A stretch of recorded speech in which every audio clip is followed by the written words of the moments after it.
Chers amis, le président du gouvernement espagnol, Pedro Sánchez, critique la soumission de certains dirigeants européens à Donald Trump. Je cite, « La servilité et l'obéissance servile ne sont pas des qualités de leadership. » Fin de citation.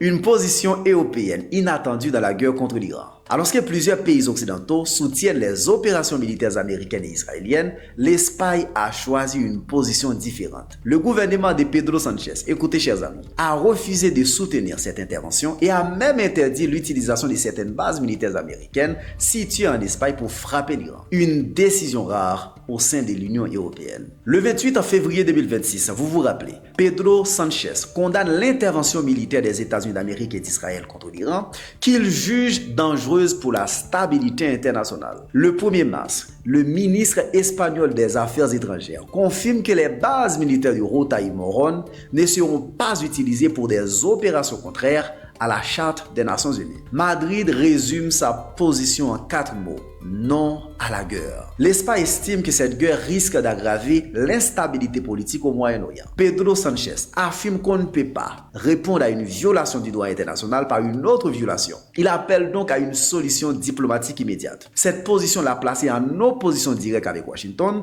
qui a même menacé des sanctions commerciales contre l'Espagne. Cette décision révèle aussi des divisions au sein des alliés occidentaux. Certains pays soutiennent l'intervention militaire, d'autres comme l'Espagne créent une escalade régionale et une nouvelle guerre longue au Moyen-Orient. Téhéran, de son côté, a accueilli favorablement cette décision, car elle est perçue comme une position en faveur du droit international et de la désescalade. Pour l'Iran, chaque pays occidental qui refuse l'escalade militaire réduit l'isolement diplomatique de Téhéran. En résumé, la position de l'Espagne montre que tous les alliés occidentaux ne soutiennent pas automatiquement la guerre contre l'Iran. Comprendre cette division permet de mieux comprendre l'évolution du conflit. Partagez, commentez.